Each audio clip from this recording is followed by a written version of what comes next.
레위기 19장 1절 2절 말씀입니다. 같이 읽겠습니다. 여호와께서 모세에게 말씀하여 이르시되 너는 이스라엘 자손의 온 회중에게 말하여 이르라. 너희는 거룩하라. 이는 나 여호와 너희 하나님이 거룩함이니라. 아멘. 저는 성경을 보면서요, 이스라엘 백성이 좀 한심하다라는 생각을 한 적이 있었습니다. 최근에가 아니고요. 제가 좀 철없고 어릴 때, 한 고등학교 때 그랬던 것 같아요. 그때 왜 이래? 이런 일을 한 적이 있어요. 그들은 애굽에서의 열재앙을 봤잖아요. 그리고 홍해가 갈라진 걸 눈으로 보고 매일같이 구름기둥 불기둥 속에서 이 역사를 눈으로 목도하고 아침마다 만나를 먹으면 이건 기적의 현장을 사는 거 아니에요? 내가 거기 있으면 난 그러지 않을 것 같아. 그렇게 얘기했던 기억이 있어요. 저는 성경의 말씀을 읽을 때 그때 그런 생각도 했었습니다. 구약의 시대에 한번 가보고 싶다. 광야는 좀 힘들겠지만 그래도 그 멋진 광경, 열재앙의 광경을 좀 보고 홍해 갈라진 그 길을 나도 한번 걸어보고 싶고 만나를 그때만 먹었었던 그 만나를 한번 먹어보고 싶다. 그리고 내가 그때를 산다면 나는 그 사람들과 다르다는 것을 한번 보여주고 싶다. 그런 호기를 부릴 때가 있었습니다. 지금은 그렇지 않다는 뜻입니다. 왜 그러냐면요. 제가 살아보니까 그런 호기를 부릴 때도 젊을 때더라고요. 나이가 들어보면요. 생각보다 사람은 내가 말하는 것만큼 살아내지 못한다는 것을 배우게 돼요. 안 된다는 것을 알면서도 할 때가 있고 하지 말아야 되는 것을 알면서도 하지요. 그리고 해야 된다는 걸 알면서도 못할 때도 있지 않습니까? 우리가 학생 때 가장 많이 결심했던 것 중에 하나가 뭐냐면 미리미리 공부해야지. 방학 때 놀지 말아야지.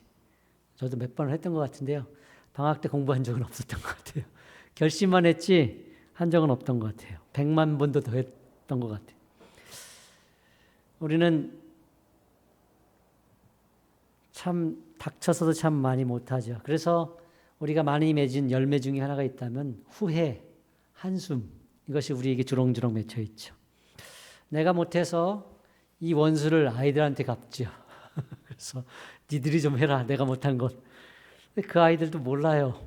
보이지 않잖아요. 그러니 하지 못하는 것이죠. 저는요.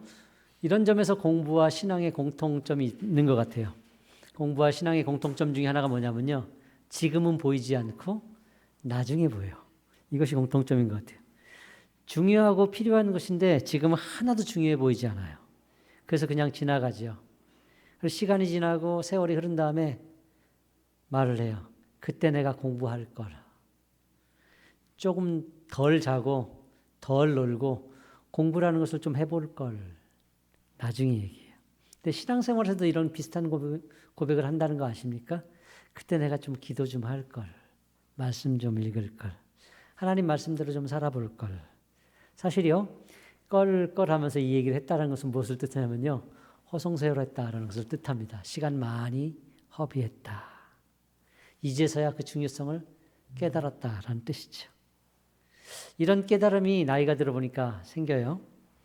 이런 깨달음으로 이 구약을 다시 한번 읽게 되면요. 보기에는 좀 한심해 보이고 어쩌면 그럴 수 있는가 싶은 그 이스라엘 백성들이 그렇게 한심해 보이지 않아요. 나라도 어쩔 수 없었겠다. 사실 아침마다 내리는 만나가 이게 만나가 기적이라고 할 수 있겠지만 기적이 아닐 수도 있어요. 왜냐하면요. 광야에 나왔더니 어느 날 아침부터 만나가 내리기 시작했는데요. 이 만나가 조건이 없어요. 그냥 내려요. 하루도 빠지지 않고 내린단 말이죠. 죄를 지어도 내리고 한심한 짓을 해도 내리고 그리고 우리의 모든 형편, 신앙의 형편, 경건의 모습과 상관없이 매일 내려요. 그러면요. 이 만나는 매일 뜨는 해와 다를 바가 없어요. 매일 해가 뜨는 것과 매일 만나가 내리는 것은 자연현상이지 기적이 아니에요. 이 만나를 보고 누가 하나님을 경외하며 하나님의 위대하심을 찬양할 수 있겠습니까? 아침마다 해 뜨는 것을 보면서 하나님 위대하십니다 하는 게 아니고 왜 해가 벌써 떠? 라고 하지 않겠어요. 만나가 만일 하나님께서 조건에 따라서 주시고 안 주시고 했다면요. 좀 이야기가 달랐을 거예요. 생색을 내셨다면. 거참 엄청나게 생색내며 하면서 구시렁거릴 수는 있겠지만 하나님이 줄 때마다 이거 내가 주는 거야 잊지 마 라고 계속 얘기했다면 그러면 이게 어디서부터 온 건지 알아요. 그런데 만나는 그렇게 오지 않았어요. 처음부터 끝까지 하나님의 신실하심에 있었어요. 조건도 없었고 생색도 내지 않았죠. 이스라엘의 영적 상태와 관계없이 끊임없이 그냥 아침마다 해가 뜨듯이 아침마다 그냥 맺히는 거예요. 아무리 잘했어도 아무리 못했어도 여전히 만나는 일이죠. 너무나 자연스러워서 자연 같아. 그래서 하나님을 인식하지 못하고 누리는 세계, 이게 만나였던 것이죠. 저는요 예전에 이런 이야기를 읽었어요. 어떤 한 선교사님인가 누군가 어떤 동네에 갔는데 아마 선교사님이었던 것 같아요. 일부러 그러셨던 것 같아요. 아침마다 일어나가지고 자기가 사는 주변에 있는 분들에게 방문해서 똑똑똑 왜 오셨습니까? 선물을 드리려고요. 1불씩 1달러씩 선물을 주는 거예요. 이걸 왜? 그냥 선물이에요. 하나님께서 주시는, 이렇게 주신 것 같아요. 그렇게 한 3개월을 매일 아침마다 주다가 3개월 후에 딱 끊어버렸대요. 그랬더니 동네 사람들이 찾아오더래요. 똑똑똑 뭐 잊으신 거 없어요? 뭐요? 오늘 1불 안 줬는데. 마땅히 줘야 될 게 아니었잖아요. 근데 마땅히 줘야 될 것처럼 요구하고 찾아오는 거죠. 이런 현상들은 우리 집에서 일어납니다. 우리 자녀들이 부모님에게, 우리가 어렸을 때 부모에게 마땅히 받아야 될 것처럼 요구하죠. 오늘 저녁 뭐야? 밥 줘. 뭐 줘? 이게 마땅히 받아야 될, 내가 누려야 될 내 말 권리처럼 생각하는데 사실 이 부분에 은혜를 생략하는 부분이 있다는 것이죠. 우리가 하나님께 그래요. 하나님께 그래요. 은혜가 일상이 되어버리고 자연현상이 되려면 나도 그렇게 살았을 것 같아요. 그들처럼 은혜를 망각하고 은혜를 모르고 하나님께 배은망덕하게 요구하는 거죠.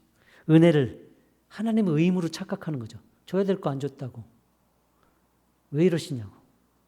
원망하고 대들었을 수도 있다는 거죠. 그런 구약의 세상을 내가 살았다. 난 잘 살았을까? 이제는 그렇게 생각하지 않아요. 은혜는 눈에 쉽게 보이지 않아. 너무 숨 쉬는 것 같고 자연스러워서 너무 스며 있어서 은혜는 보이지 않아요. 광야의 삶은 척박해요. 게다가 먹는 음식은요, 너무 심각해요. 만나야.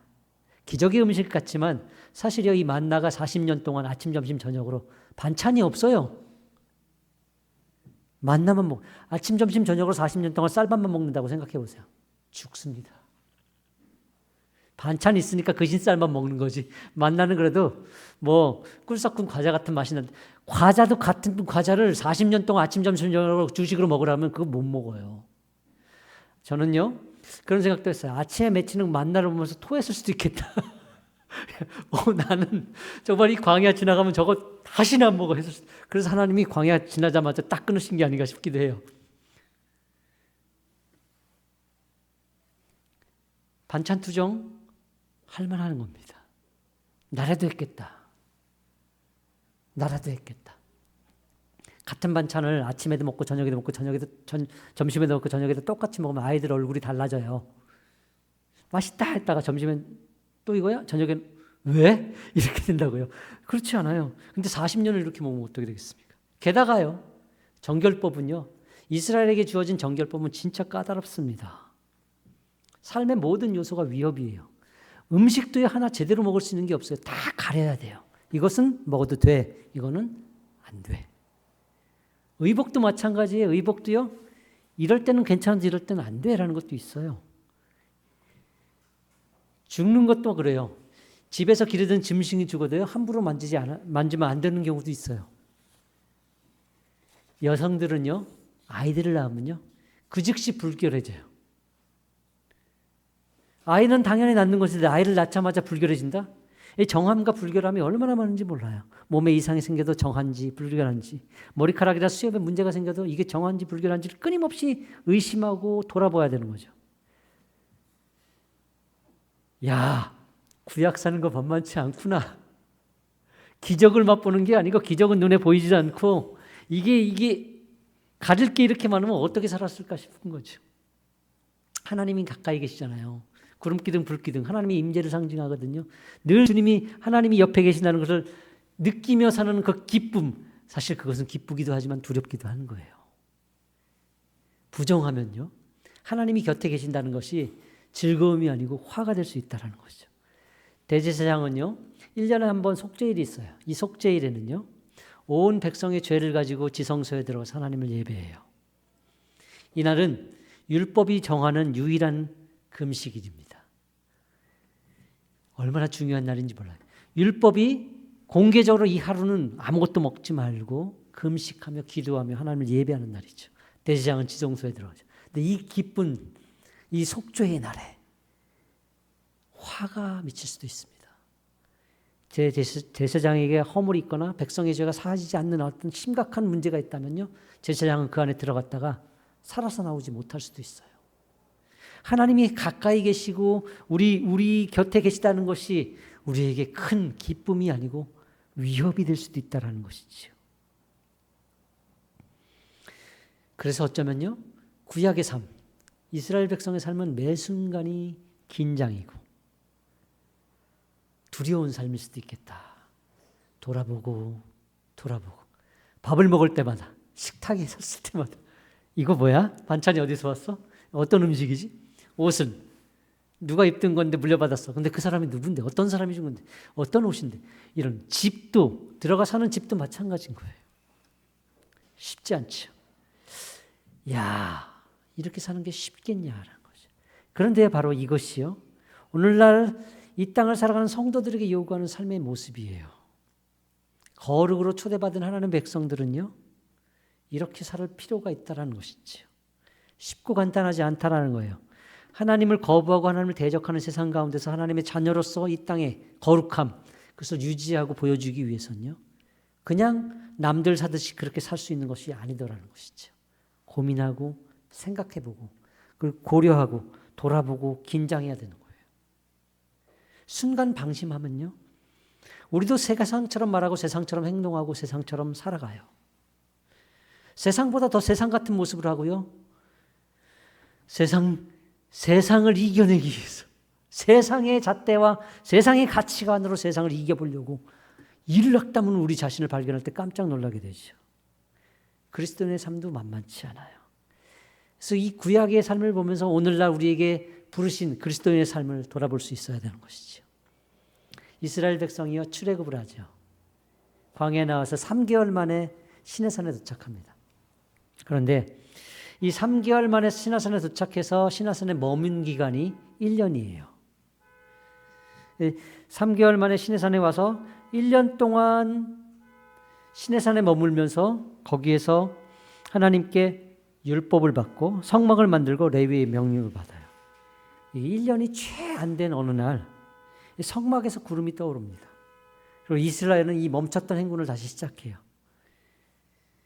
참 놀라운 것은요, 12명의 정탐꾼들이 가나안에 정탐하고 돌아와서요, 40일간 정탐하고 돌아와서요, 그 가나안에 대해서 나라는, 그 땅은 정말 좋은 땅입니다라는 평은 했어요. 그렇지만 갈 수 없습니다라는 그 개인적인 평을 하죠. 이것 때문에 이스라엘 백성들이 그것에 휩쓸려서 우리는 죽는다, 갈 수 없다, 우리는 다 죽었다고 난리치죠. 그것이 하나님께 진노를 받아서 40일 정탐한 기간을 40년으로 환산해서 광야를 살게 되죠. 근데 40년을 광야를 맴돌게 된 그 근본적인 시기는요, 시내산 이후예요. 그러니까 이스라엘 백성이요, 출애굽을 해서 시내산에 도착했어요.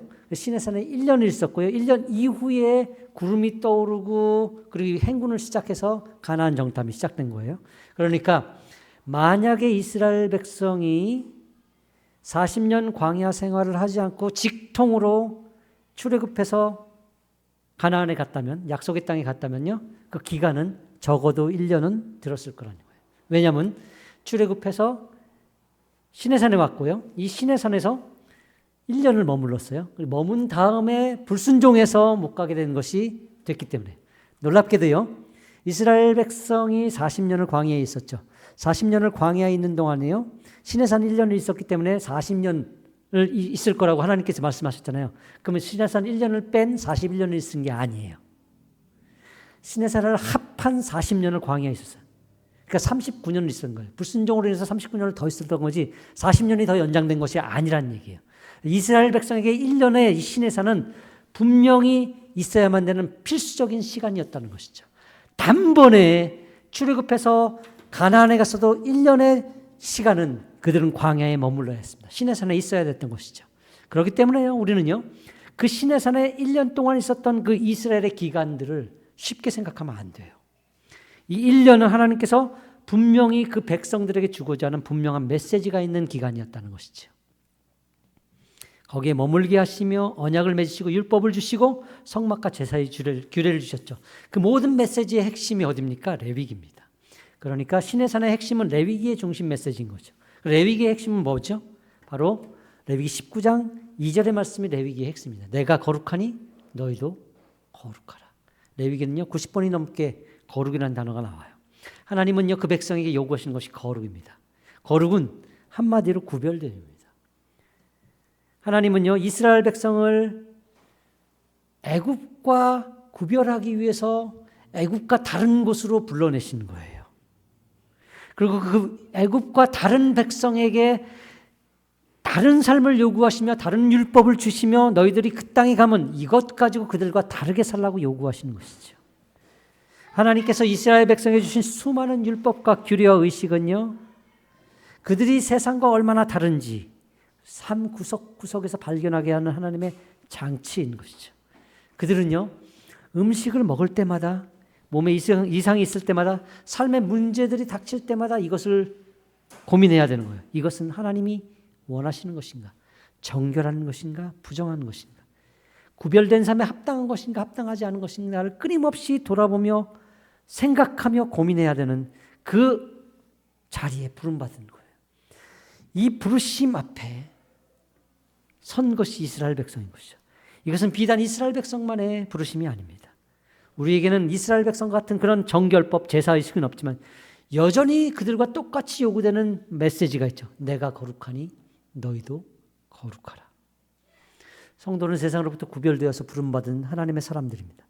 그래서 성도는요 세상과 다르게 살 것을 요구받아요. 세상처럼 생각하고 세상처럼 말하고 세상처럼 사지 말라는 그런 명령을 받습니다.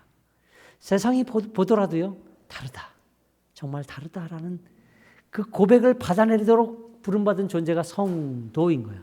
우리는 세상이 울고 세상이 목표로 하는 것을 똑같이 울고 목표로 하면 안 돼요. 세상 사람들이 그거 빼앗겠다고 울고 불고 난리친다고 해서 우리도 똑같이 울고 불고 난리치면 안 된다는 뜻이에요. 세상의 목표가 그거라 해서 우리도 똑같은 것을 목표로 해서 살면 안 된다는 뜻이에요. 우리의 목표와 우리 삶의 내용과 방향은 근본적으로 다른 존재, 이것이 성도라는 얘기입니다. 로마서 12장 1절과 2절의 말씀에 가면 그러죠. 그러므로 형제들아 내가 하나님의 모든 자비하심으로 너희를 권하노니 너희 몸을 하나님의 기뻐하시는 거룩한 산 제물로 드리라. 이는 너희가 드릴 영적 예배니라. 너는 이 세대를 본받지 말고 오직 마음을 새롭게 함으로 변화를 받아 하나님의 선하시고 기뻐하시고 온전하신 뜻이 무엇인지 분별하도록 하라. 세상은 다 그렇게 살아도 우리는 그렇게 살 수 없어요. 세상은 그것 때문에 울고불고 난리를 쳐도 우리는 그것 때문에 그들과 똑같이 세상 다 무너진 것처럼 울고불고 난리칠 수 없습니다. 너희는 이 세대를 본받지 말라지요. 이 세대와 다른 것을 생각하라는 것이죠. 이스라엘 백성들이 하나님의 부르심을 받은 것처럼, 그리고 그들이 구별되어서 무엇을 먹어야 될지, 무엇을 말아야 될지, 어떻게 행해야 될지, 어떻게 살아야 될지를 고민하는 것처럼 우리도 이 세대를 본받지 말고 이 세대가 방향을 보고 가는 그 방향 그대로 살 것이 아니라 이것은 가야 되는 것이 맞는지, 이걸 멈춰야 되는지, 거부해야 되는지를 생각하라는 것이고 구별하는 것이고, 이 세대를 본받지 말고 하나님의 선하시고 기뻐하시고 온전한 뜻이 무엇인지를 분별하는 것이죠. 그래서 그것이 마땅한 것인지를 따져보고 살 것은 살고 말 것은 말아야 되는 것이죠. 우리는요 세상을 다 갖지 못해도 그래도 감사합니다, 그래도 만족합니다 라고 고백할 이유가 있습니다. 우리에겐 세상보다 큰 하나님이 있기 때문이죠. 세상에서 얻을 수 없는 위로와 소망이 있기 때문이죠. 바로 이것이 오늘의 우리를 살게 합니다. 이것이 오늘의 우리를 다르게 만들죠. 세상과 구별되게 만드는 것이죠. 그들만 그렇게 고민하며 산 것이 아니고 오늘 똑같은 고민을 위해서 우리를 부르셨다는 사실 앞에 우리는 설 수 있어야 됩니다. 우리의 오늘 하루하루는 그냥 쉽게 숨 쉬듯이 그냥 사는 것이 아니라 심각하게 고민할 필요도 있고 따져볼 필요도 있고 하나님께서 정말 기뻐하시는지 선하게 여기시는지 분별하며 살 이유가 있는 것이죠. 하루하루 조심스럽게 뒤져가며 돌다리도 드듯이 뒤져가며 하나님께 여쭤보며 믿음으로 이 길을 걸어 나아가는 우리의 삶의 여정이 되기를 소원하겠습니다. 함께 찬양합니다.